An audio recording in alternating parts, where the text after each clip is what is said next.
Thank you. Thanks to all of you for coming. I've got a lot of people to thank tonight, so I'm not going to do that. If I did, I would end up as my compatriot Billy Connolly once did, thanking the Catholic Church for the rhythm method. A method of contraception flawed enough to have resulted in my being here tonight.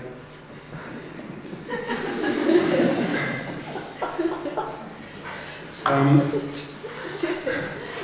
would like to thank the boss, Gina Kavanagh, however, for her support over many years, and the brilliant Debbie Savage, of course, Rob Pepperell, who convinced me I could create a better lecture by taking out all my favourite stuff,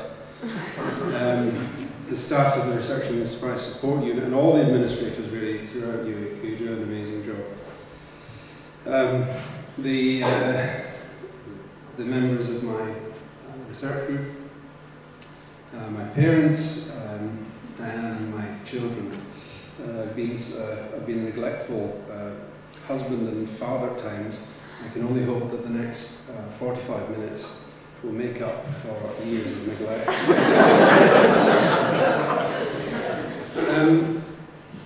This is a talk about how designers have sometimes forgotten that they design for human beings. There are lots of things that I would like to discuss, but as I went through constructing this lecture, I found that there was very little I could actually discuss in the time available to me. And so I'm going to concentrate heavily on physicality and that experience that we have interacting with the physical world. Much of the content of the lecture can be found in our upcoming book, Touch IT, which I'm writing with Professor Alan Dix at Birmingham University, amongst others. Who are we? I'm going to be arguing today that much of who we are is bound up in the world that we inhabit and the things in it. And that includes the products that we interact with on a daily basis. Would it surprise you to know that it's common in philosophical circles to think that we actually place something of ourselves, of our actual consciousness, out in the world? That every time we write a shopping list, we quite literally put a part of our mind in the shopping list, a part of our consciousness actually exists now on that piece of paper. It surprised me. I thought that a rather strange concept, and I was pretty dismissive of it. But when you think about that being far-fetched, and when you start to really give yourself some detail there and really sort of think, well, is it far-fetched or isn't it? Let me ask you how you would feel if you lost your phone. Now, it will vary amongst various people in this audience, as I expect, but many of us are pretty dependent on our phones. And the sort of phrases that you hear when people have lost their phones is that I feel as if a part of me is missing. And it's almost literally true. A part of you almost is missing when your phone goes missing, and part of the reason for that is that we are literally invested in certain types of those products. So, in my phone I have photographs, music, and contacts to people. And when I lose the phone, I lose those contacts. What's quite interesting is that there is that sort of sense. In some sense, some of those things are backed up, some of them are not. Some of them are backed up, but even then you feel that loss because many people carry their telephones with them everywhere. I've got mine on me now. It's switched off. The last time I switched it off was last week when I practiced for this lecture. The time before that I couldn't tell you. It never goes off. And most people I know are the same. So I'm not sure that it's that unusual, and that would seem to be borne out by a Telnav survey last year, which found that 1/3 of Americans would rather go without sex than their phone. I think if you want to know how deeply attached people are and how much of them. them, might be invested in it, then that's a pretty good illustration of it. So, I'm not sure that it's that unusual, and that would seem to be borne out by a Telnav survey last year, which found that 1/3 of Americans would rather go without sex than their phone. I think if you want to know how deeply attached people are and how much of them might be invested in it, then that's a pretty good illustration of it. But the fact that so much emotion is invested in these products mean that to design them properly, you have to understand humans. And you have to understand what they will invest in the product before the product exists. And that's quite a trick. And so to do that, you have to understand humans. And the problem with that is that humans are not very straightforward. We are not straightforward. Each of us, and I say us out of politeness, I mean you, I mean I'm okay. But each of you probably thinks you're rational. I'm sure you do. I'm sure you think of yourselves as rational people. Cast that notion aside. In the early 20th century, it was a bit vague when it exactly came about, but certainly in the early 20th century, there was this idea that we as people were Homoeconomicus. We were rational beings who responded rationally. And this was a very comfortable notion if you're trying to control human beings and know what they're going to do. If you're a politician and you want human beings to, if you want to reduce crime, then you just have tougher penalties for crime. Once you've got the penalty at the right rate, then the criminal will realize that it's not worth doing the crime, and so crime will drop. And so Homo economicus lived until about 1957, when Herbert Simon brought out a new theory called bounded rationality, which said that we were a bit rational, and that seems to have stood the test of time rather better.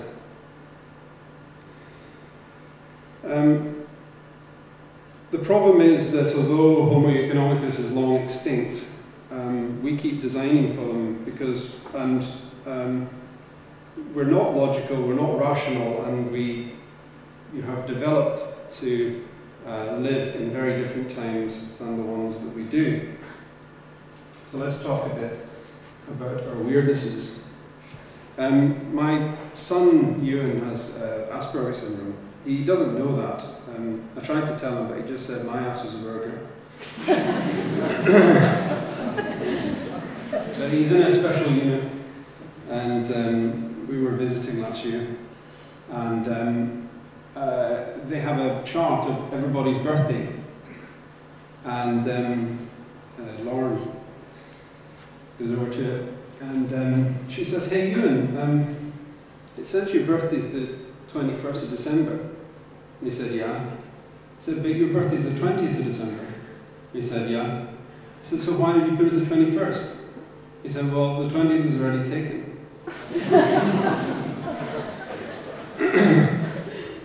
And although that's, pretty funny, we're no more rational than that, believe me. We personify objects for a start. We know that these electronic objects are switches that go on and off. We know this. We know that they are just machines. But that knowingness does not take away how we respond to them. Reeves and Nass in 1998 found that people responded and thought devices were more usable if those devices were polite to them. Devices that were rude, people thought that they were terrible devices and gave them bad feedback. I myself, I have a sat nav, as I expect many of you do, and when I continually ignore it, a little bit of me keeps waiting for it to lose its temper. I don't know if anyone else has had that experience. In 2006, Bates and et al. Found out that if you put a poster of a pair of eyes above an honesty tin, it tripled how much people put in the tin. Just a poster of a pair of eyes. We focus our fears on vanishingly small risks, such as nuclear radiation or terrorism, which kill almost nobody. In global terms, with a population of the Earth of whatever it is it 6.8 billion on the Earth, 750 people a year die of nuclear radiation on average, and that includes the nuclear bombs dropped in the Second World War. It is an almost non-existent risk. So small you can't actually, it's immeasurably small in terms of actual day-to-day risk. But did you know that 25 million people in Britain, not globally, 25 million people have been injured by biscuits? 25 million, and custard creams, by the way, are over 5 times as dangerous as Jaffa cakes. We should do something about this, but we don't. Why aren't we banning custard creams? And if we're not going to, then let's not call us rational. So why do we behave in such strange ways? Well, we're Stone Age humans. If you were to take a baby born in the Stone Age, put him in a time machine, bring him here, they would grow up in the same way that we grew up. They would grow up to be rude to their parents and good on video games in the way that my daughter is. So the modern world's not really very well developed for us. We're used to, you know, we're there. We developed to live in this world of rocks and trees and so on, and we still do to an extent, but we're surrounded by all this other stuff that does things that the rocks and trees don't do. And I'll go into that in a minute. So we carry that social and cognitive baggage with us, and designers, product designers have to, well, all designers, but I'm talking about product designers, need to develop products for humans, whether those humans are logical or not. And so one of the roles of designers is to create beautiful, desirable objects. And some people think that that's the only role of designers. It's a commonly held misconception, which I hope I will dash today. Because it's not the only role. Interestingly though, beauty has an impact, a very big impact. Don Norman wrote a book in 2005 in which he really proved that if people had beautiful objects, they thought they were more usable.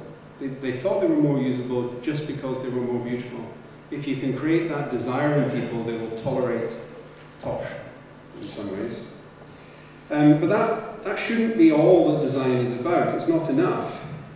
And for some reason, for computer products, we've started to do that. We've started to develop beautiful products as if that was compensation for everything else about the design process. And that's deeply illogical. We don't even experience the world as single channels. We don't experience something that's beautiful and then have other experiences with it. They're all one mix, because although the human brain's a remarkable thing, there are limitations to it, and we process the world in a very economical way. We do that by mixing all this information that's coming at us from all these different directions. We know, there's some ones that you'll know about this then. So you know that taste and smell are closely linked. I think that's commonly known. In the food lab over where are we? A terrible sense of direction. The food lab over there, food industry centre there, they have a testing station.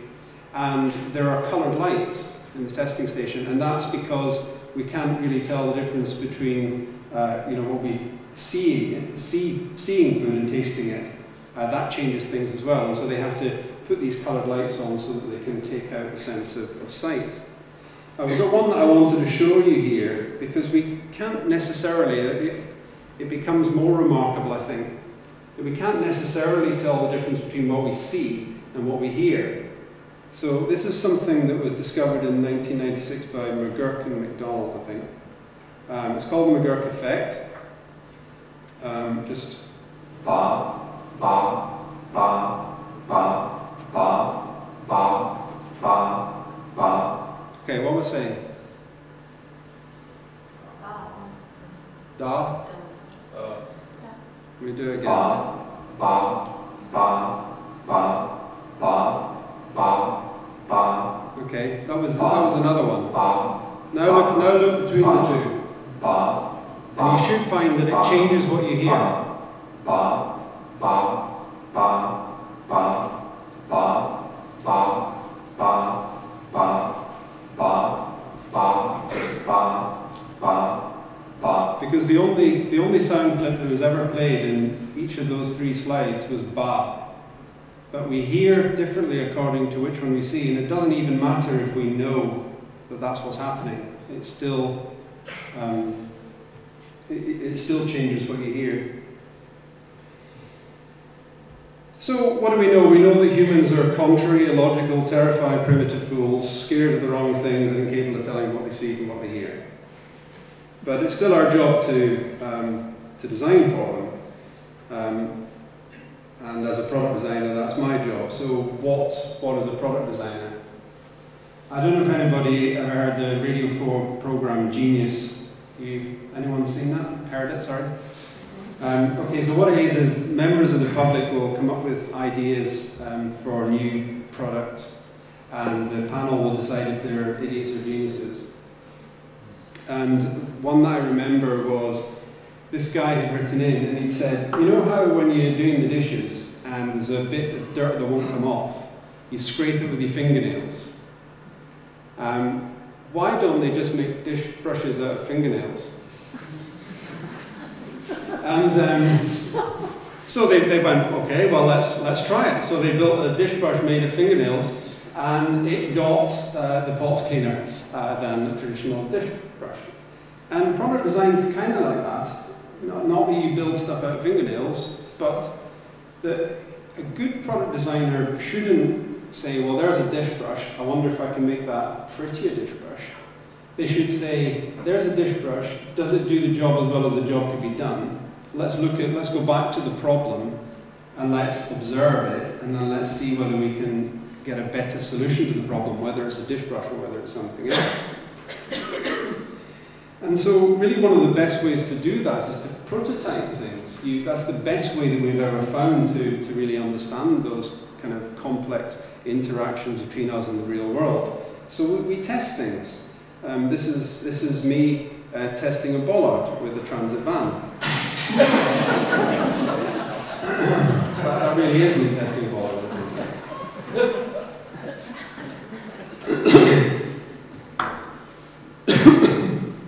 Sorry. So testing is important, more so in some things than others. Did any of you notice the bin as you walked in? Well, this was designed by me. It was my first project out of college. What I learned is that there are some things that you need to test, and there are some things that you don't. I'd love to spend all 45 minutes talking about it then, but I think you can take it. But some things are straightforward. The brief said that this should not be able to take household rubbish. So people shouldn't be able to walk out with the black plastic bags and cram it in the bins on the street. So the size of the aperture was limited, and the way that it chose to do that was to say it should be able to take a 12-inch pizza box. Now, you don't really need to prototype that. You just measure it. Is it slightly over 12 inches or isn't it? I think we can work out. We don't need to do much testing there. There's other stuff like the automatic fire extinguisher within it that does need testing, but I haven't got time to talk about it. Too huge amounts of testing.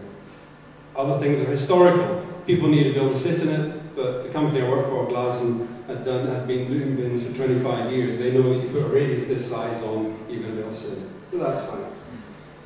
Other stuff is also historical, things like the split at the bottom there. The reason that the top's so large is because when you take off the top, you want to take the lightest bit off rather than have to lift the rubbish up. And that was a previous innovation that won the design award in a previous product, so that was just imported across. But there's other stuff that took quite a lot of physicality testing. And one of them was this clip, this horrible piece of black plastic here took a huge amount of design.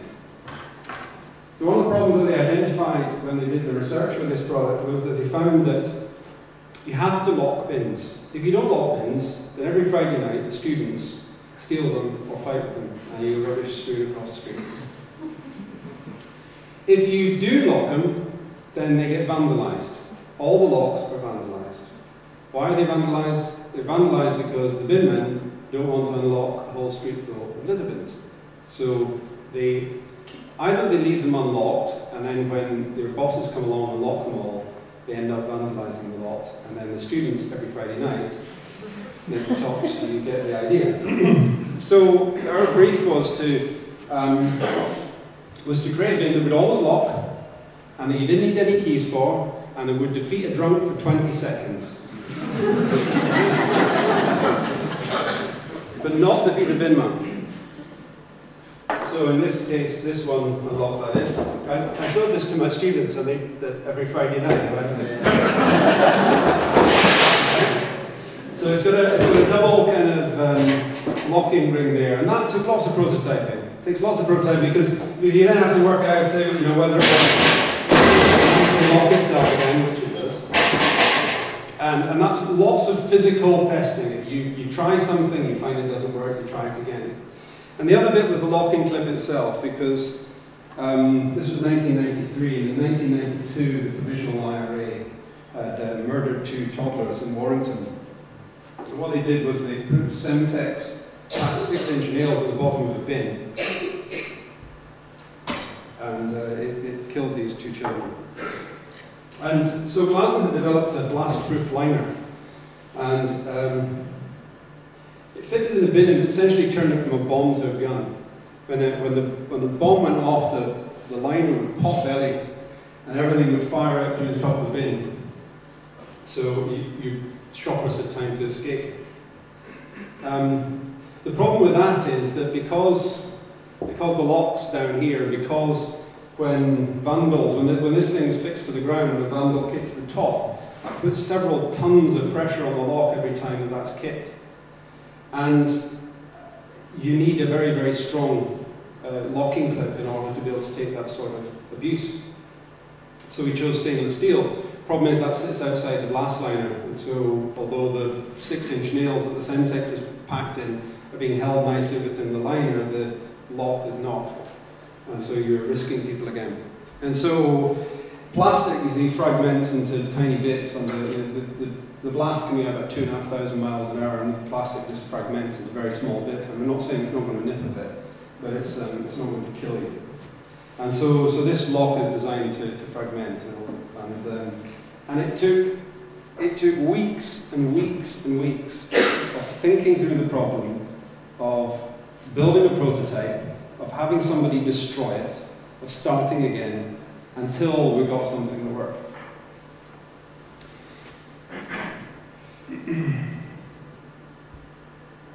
Well, that's okay for a bin.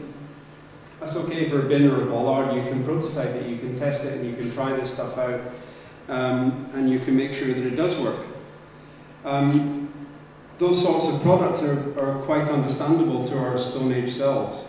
It's a physical object that we understand. When we look at things that are different. No, sorry, let me start again. So, for example, capacity. If it's a big bin, it holds a lot of rubbish. If it's a small bin, it holds a little bit of rubbish. If I turn the lid a little bit, it moves a little bit. If I turn it a lot, it moves a lot. Fairly straightforward so far. Locality of effect. If I push it here, that's where it moves. I don't expect it. I don't expect it to move somewhere I don't push it, and I don't expect it to move when I don't push it. So there's a sort of temporal locality and a spatial locality.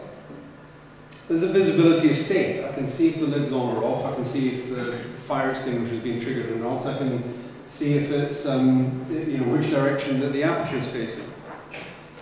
But computers, such as phones, break a lot of those laws, those things that we understand naturally. For a start, any idea what capacity that is? Nobody knows what capacity that is. It doesn't matter what size it is. I get an older phone, much bigger, with a much, thousands, maybe even millions of times smaller capacity than this one. So we've no idea there's no link there to tell us. There's no directness of effort. Dial it one digit wrong and I could get through to a different country. There's no locality of effect. The whole purpose of the phone is to call somebody that's not there, not with you. At least sometimes it is. I know people texting each other in the same room. And there's a sort of temporal locality. If I set the alarm, it goes off tomorrow, not when I set it. There's also no visibility of state. I mean, from the address book to the fact that the whole internet appears, on one level at least, to sit within the phone. There's lots of hidden state. We can't necessarily tell what state various things in the phone are in. So what's the problem then? Surely we can just design carefully around that, can we not? Well, the problem is that although it's easy to prototype a brush made of fingernails or a bollard or a bin, this complex interaction that happens with computer-embedded products and humans in the real world is not so easy. One result of that is you get bad products, and another result is that you get quite good products in one context, but that context isn't the context that they actually live in. So these are this is either side of a marital bed. On the left-hand side is a shiny new alarm clock made by Philips, which takes it as an iPhone dock. That belongs to my wife. And on the right-hand side is a 30-year-old radio alarm by Philips that is a cast-off of my wife's. That is mine. And what's quite interesting to me about those two is that Philips appear to have forgotten some lessons that they learned. Because the thing about alarm clocks is that you quite often operate them in the dark. Isn't that quite a common thing, or at least in very low light levels? And the thing about that alarm on the right is that all the buttons, all the switches are all different sizes, and when you get closer to them they have pips on them, or they're very heavily rounded, or they're very, very clearly defined in their shape. It's very easy to know what you're doing, and you can set that alarm clock in the dark, and you can put it off in the dark. As we found out the other day, the same is not true of the other one. The other one, you have to switch on the main lights, turn it around, and get busy with the beautiful grey on white graphics. So in some ways, it's a perfectly programmable product, perfectly well done, but for the wrong context. And so when you actually get it in the real world, it's not terribly usable. And so what the group that I kind of lead, Paper, looks at is developing tools that allow designers to explore that space and to explore these problems and to get as close to them as we can, as fast as we can. The first system we developed was based around a keyboard chip, and we've been through several iterations of that. And the idea was to stay low tech and to give designers tools that they were going to understand, that were going to be appropriate to the job that they had to complete. This is a 4th generation one. They're very little, like that. And it was actually I got a learning and teaching fellowship, and this was developed with help from that. And the idea was that we then put that in the hands of our students so that they could experiment with it. And that's been quite interesting. Here's an example of what a student did with one. This is a student with no electronics experience and had never used the IE unit, and he prototyped this, I think, in about 40 minutes. So he's just messing. All he's done is, all this does is give you keyboard outputs, and so all he's done is program Google Maps to move by certain keys. And he's linked up some Mercury switches to this, so that as he gestures with it, it moves.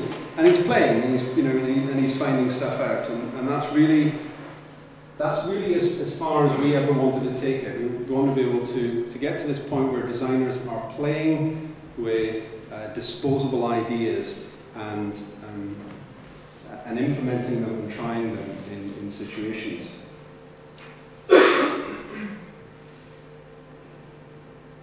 And it's been very successful. We work with industry as well. This is a Sony Ericsson P1. This was the first product to come out that benefited from a design process that included the IE system that we developed. And we worked quite closely in the early noughties with Sony Ericsson in Warrington.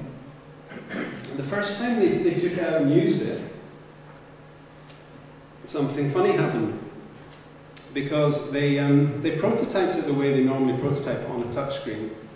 And they thought, well, there's no real point in wheeling this thing out. We've got 2 days of user tests planned, but we've done the preliminary tests. It's so clearly utterly usable. Why waste the 2 days?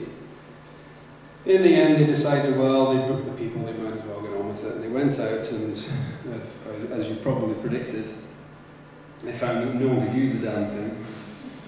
And so something seemed to be happening there. Something seemed to be happening that when you have a tangible prototype and you have a prototype that's just a touch screen, there was a difference. There was a difference in the way that users interacted. And this has been, product design has always insisted that this is the case, and various other professions have said the same, but strangely no one's ever gone and tried to prove it, so we thought, well, let's have a shot. So what we did was we took an existing product, I don't think it exists anymore, so you don't have to worry, but I used to warn people off ever buying it because it really put me off and I haven't used it tested. So there's this existing product, and we reverse engineered it so that we created a very high fidelity prototype of what it might have been if used through our prototyping system. So here we have a picture of it there. We've got a cable going out the bottom to one of the I units on the side, and the computer thinks it's getting keyboard inputs, and it's triggering actions on the screen as if the phone screen is shown on the computer screen. And so when I press buttons on that prototype, the interactions are showing on the screen. And we tested that against the real product and a touchscreen. What we found was the touchscreen was always out. Sometimes it was a very long way out indeed, but it was always out, always less accurate. And that the tangible prototype followed very faithfully indeed what the real product did. We thought, hey, well, that's good. So we reduced the quality, and it's rather battered and broken now, but you're welcome to have a look at it later. So we produced this in a day out of blue foam, so it's triggering the same sort of thing on a computer screen. You plug it in to the computer, and we married that to a very, very low fidelity sketched interface. And what did we find? Virtually no drop in performance. Even when the fidelity level went right down, we still got much more accurate results than the high fidelity touchscreen. We thought, ooh, well, that's good. Let's drop it a bit further. So we created the real product, and we put a picture of the phone on paper on the top. And all of a sudden, that made a total mess of the results. So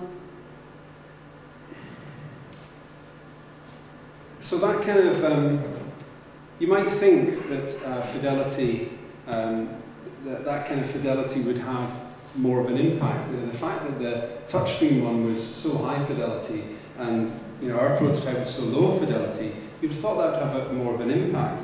But in fact, it has got quite a lot of fidelity. This one here has got a huge amount of fidelity in terms of its scale, its position, the feel of the controls, and so on.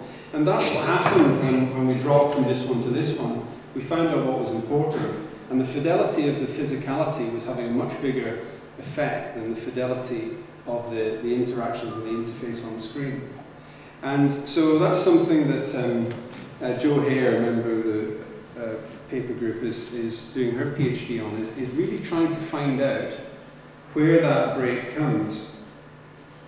I think I've skipped ahead of myself a little bit. But that exact fidelity level is of more than academic interest, because the speed with which you're able to prototype something like that can make a huge difference to whether or not you can create a viable product. Because if you can't explore these things quickly at the point where your ideas are not invested in, I mean both emotionally and in financial terms, then you're going to end up with products that take those mistakes right the way through production. And we did some work with Mothercare's design team, Gareth Loudon and I, We did some continual professional development training for a couple of designers from Malaria. And what we did was we asked them to bring with them prototypes that had come from the early stage of the design development process. And on the second day of the training event, we showed them how to set up a test. They designed a test. We gave them an hour to design the test and to build, to use our studio to create a mock-up for their testing. And then we brought in 5 mothers with children, and they tested these 2 products. And what they said at the end of that was that they found more out in those few hours than they had in the entire design process to date. And one of those products had actually died and hadn't gone into production. And they found out the reason for that during those 3 hours. They found the killer, and it was an unnecessary killer. So that sort of physical fidelity can be incredibly important in the design process. Okay, so physicality affects users. Does it affect designers? Because the physicality is also formational. I guess that some of you in here are designers and some of you are not designers, but I assume everybody has had to write something. And there's a fairly well-known effect that you know more after you've written something than you did before. Just the act of writing brings things out of you that you might not have known were there. And the same is true, anybody that's worked with their hands will know, the same is true when you're designing something. The idea that we have all the creativity up here, and then we just use these things to build whatever we thought of here, is crazy. Not only is the physical world much more complex than that, and that we require that physicality, but there's an interaction in the thought process between what we do and what we think. And that, incidentally, is why our design is so keen on workshops, as expensive as they are, because it's so key to anything you want to do. If you want to be creative, that physicality is part of the process. It's pure and simple. So you can't strip the thinking from the making. They're integral.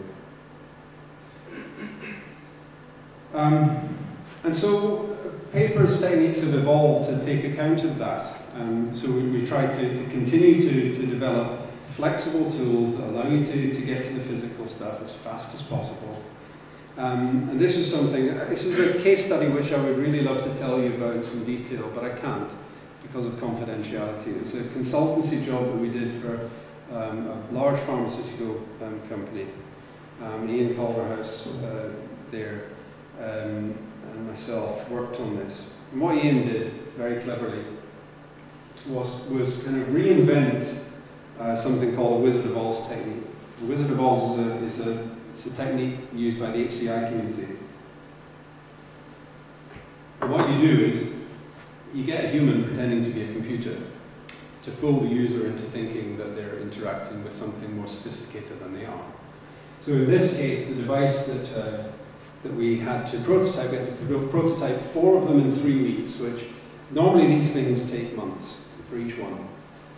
So what Ian did was create a little electronic package that was programmable and could be told what to do wirelessly. And he and I worked weekends to build prototypes around it, quite low fidelity because we'd found the importance of fidelity through our research. And when the user tests came around, Ian sat in the corner with a laptop and he just pressed the controls, and people thought that they were using a product that actually worked. What was really interesting for me was that the company were horrified. I mean, they were really quite concerned when they saw the prototypes, because they were used to getting shiny, glossy prototypes. That's what they liked. And I think going into that, they had an idea that a touchscreen version that was much more glossy would have been much better. But the results of the test were so stunning that we very quickly turned them around. And Ian, through his PhD, also did some other stuff we identified this issue of prototyping as fast as you possibly can in order to promote that flexibility for designers. And so what Ian developed as a method was this, where you, on the left-hand side there, the white block, you can see with the grey lines in it. That's a substrate that we borrowed from the University of Lancaster called pin and play. And what it is an insulating layer with a conductive layer. The conductive layer is a textile, a nylon textile that's been coated in silver, and so it's conducting. And these pins here are coaxial, and when you stick them into the substrate, you're essentially, it's as if you're wiring the switches in. And what Ian did was use something called passive RFID. Our staff badges are passive RFID. What they have is a chip inside with an aerial, and when I hold it up next to the lock sends electromagnetic waves against it. It powers up the chip, which sends an ID to the reader and says who it is, and then the lock will decide whether or not you're allowed in. And what Ian did was put those RFID chips in and then put a switch across them. He took the aerial off them, and the reason he did that was because they would be too big otherwise. And because we knew that physicality was important, it therefore followed that the scale was going to be important, and so they couldn't have aerials. Problem is, that means that they can't be powered up as well. So what Ian did was have a single aerial, and then whenever these were fixed in, when you pressed the button, they would link themselves to the aerial and were therefore discoverable. And on a glove on the back of his hand there was a reader, which could power up the chip and read it. And then a Bluetooth module, which would then send what's called ASCII codes, which is what the computer, like TY, the QWERTY keyboard outputs to the computer. And when Ian took this he took this out to 6 leading companies that produce computer embedded products, and he spent a day with each of the design teams there. And they were all able to prototype something from a standing start to a full tangible prototype in less than 3 hours, which is a fairly remarkable result. Dimitris Zambellis is another of our students, and he was looking at this issue of screens. I showed you the stuff and it's all happening. So I'm doing the prototyping here and working with the prototype here, and the changes are happening on a computer screen. That's actually surprisingly fine. Our tests show that that's surprisingly fine. But there are certain sort of tasks, they're called eyes down tasks, where that's not fine, where you need to be spending more time on the screen. Problem is, when you put a screen into a prototype, it slows everything down. There are a huge number of requirements that go into creating something with a screen in it. And other research groups have really stumbled on this. And what Dimitris did quite cleverly was to remove that as an issue. So what he did was use augmented reality. So we built a special monitor. I'm not sure if Stefan's here, but one of our master's students, as their final year project, built a special monitor that was like an electronic window with a webcam at the back. And so when you push the product behind the screen, it's as if you got the augmented view, as if you were looking through a digital window. You can still see the prototype, you can still feel the prototype, but the prototype's augmented with the screen. And he pumped images in and out of that so that you appear to be working with a fully working thing, and you're not. Right, so this is one of our master students again playing around with it. Using the gestural interface. So as you can see on the bottom, there's an area that says activate, and that's what I need to press if I'm going to activate the gestures. So the first thing I'm going to do is put my right thumb on this gestural area, which highlights it, and then I'm going to shake it to activate the alarm function. What I'm going to do is turn my mobile upwards until I get to 4 o'clock, and then flick it to confirm, then bring it back across. And it automatically moves up to. Okay, I think you get the idea. But, I mean, what you're looking at there is a piece of black foam with a sticker on it. and then a few images being pumped in and out. It really is that simple. And again, in less than an hour you can try out an idea, but you have the physical form, and we know that that makes a difference, and you're able to play with these things in ways that don't require a lot of technical knowledge.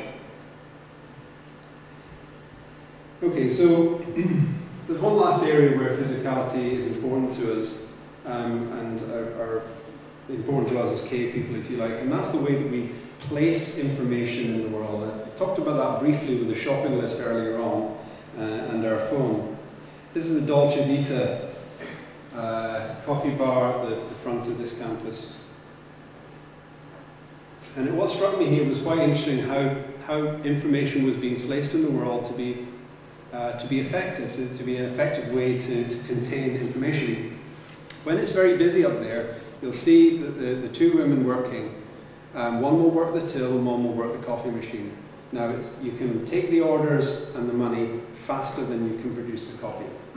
But there's a lot of combinations there, there's an awful lot to go wrong. You have 12 different types of syrup, plus 4 extra that have just arrived, which are sugar-free.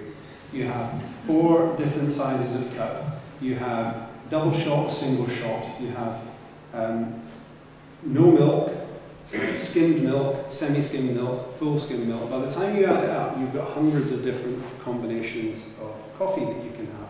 So what do? Well, first of all, they create an association. They use the cup itself to say what size a cup it is, and then they write on the bottom of the cup what the order is. So you have a direct association between what's going in the cup and the cup itself. And then they place them in the order that the orders are to be fulfilled. So it's dead simple, and it doesn't go wrong. You get your coffee, and it works. And there's that kind of so that use is enormously rich and surprisingly often used by us as humans, but perhaps not for products or computers. And the only thing I could think of offhand where that did happen was with whiteboards. These interactive whiteboards where each of the pens is assigned a colour, and then the board rubbers, and all that's doing is triggering a software interaction in the board. But there might be some more serious uses for that. In 2008, Professor Harold Thimbleby works at Swansea University. Started to look at medical products. He noted that medical errors kill about the same number of people as AIDS, breast cancer, and car accidents combined. And part of the issue there is with products. Some of those products are hideously badly designed, and it's very shocking to me when I've looked at it. This is an example of an infusion pump which pumps a drug called Flintstones in this case, and a patient was given a dose 24 times too fast, and it killed them. Thimbleby notes a number of reasons for that death, and they really come down to the design of the product. So let's look back at that, and let's talk again about that phone that we talked about earlier. There's no directness of effort. You're one digit wrong and you can get 10 times the dose. The temporal locality of effect, I mean, you start this thing going, but the effects of it starting going happen later, over hours or days. There's a very low visibility of state, which there's hidden state all over the product. It's very difficult to know what state it's in without paging through a number of functions. There's also coded state, which I won't go into. So I had a quick go and sort of said, well, how can you use physicality to solve that issue? Anybody you know about medical products, just don't bother piping up. All I've tried to do is to solve that particular issue. I'm not trying to put this for medical trials. So all I was trying to ask was whether physicality might prove a key to improving some of those issues. So what I tried to do is, so on the left-hand side there, we've got a thing that with a patient size. And the reason I put that in, I thought, well, you could sort of say, is this a very big patient, a very small patient, or a medium patient? The only reason I put that in was I thought, well, wouldn't it be good if you could take out the really gross errors? If the machine software said, well, you're going to give them, doses 10 times over. It's not going to tell you if you've got the wrong dose, but it would tell you you've made a really ludicrously big mistake. Then you control the quantity by dials, and the thing about that is that you can see if the dial is high or low. One of the things that Moby also noticed was that you had an issue frequently when the machine crashed. They switched it off and they switched it back on again, just like you do with your PC at home. The problem here is that that reset everything every time. And I thought, well, what if you used like an e-ink screen like you have on your Kindle? The thing about e-ink that's different from an LCD is that e-ink only needs power to change its state. The rest of the time it stays steady. And that means that if the power goes off, the display stays on. Not only does the display stay on, but the controls stay in the same position, which means that when you reboot it, it all programs back up in how it was before. So what you see is what you get. And a quick glance across the controls from left to right will tell you whether things look right. So I'm now going to very quickly, to wrap up, talk to you about a few of the other things we're looking at. And really, medical stuff is my passion, I suppose. So one of the things we're involved in is with a company called Perceptual Technologies. The university owns shares in Perceptual Technologies. And this is a guy called John Duke, who's a painter. And he noticed that paintings by Cézanne and Van Gogh and so on were worth a great deal of money, but they broke a whole lot of rules about how we see. If we look at this vase by Cézanne, you'll see that we've got a plate at the back there, and it's two ellipses belonging to two different plates. The vase itself is quite asymmetrical, and if we look at this front edge of this table, it curves and is sharper here. The fruit is flat, and so on and so forth. But if we fixate on the rows, everything seems okay, and in fact it seems a little bit more three-dimensional than it might have done. And that was because these artists were really exploring how we see, and that's something that I've been getting very interested in working with Professor Rob Pepperell in looking at, Rob's looking at how we see, and Perceptual Technology been looking at how we see, and finding out some amazing things, really absolutely groundbreaking. And what they've really ended up with is a monocular 3D system. Perceptual Technologies and John Duke have produced this monocular 3D. And we're looking at whether that can be used in endoscopy, things like that, where that kind of sense of depth to surgeons, where they're only looking at the screen, might be used to reduce medical accidents. The other kind of medically related thing there is this PIPO thing. This is a power scheme involved in, and PhD student Claire Andrews is looking at how blind and partially sighted people could use GPS. And so she's looking at how tactile responses could be used to direct people. And the last one is a collaboration with Cardiff University, Professor Judith Hall in their medical school. Judith has a connection with Zambia and runs a charity. And the PhD student in this case, Clara Watkins, Clara for her undergraduate project was looking at malaria packaging in Malawi and how children were dying who had access to malaria tablets. And the reason was that they weren't understanding how to use the product. And she, through a lot of iterative testing and going back and forth, produced packaging that was 70% cheaper when you took in all the transport costs and everything into account, but that was a great deal better, and that people who were actually going to use it understood how it had to be used. And that came down to incredibly simple things, or rather, sorry, it's a very complex insight.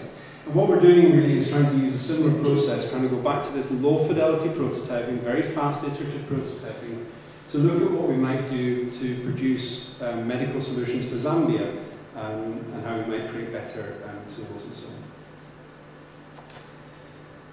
So, to sum up, we're illogical, emotional beings with strengths and limitations, and in some ways we've really forgotten that physicality is a part of our daily experience. But properly exploited, it might hold the key to create some better interactions. But more importantly, properly used, it might literally mean the difference between life and death. Ladies and gentlemen, thank you very much.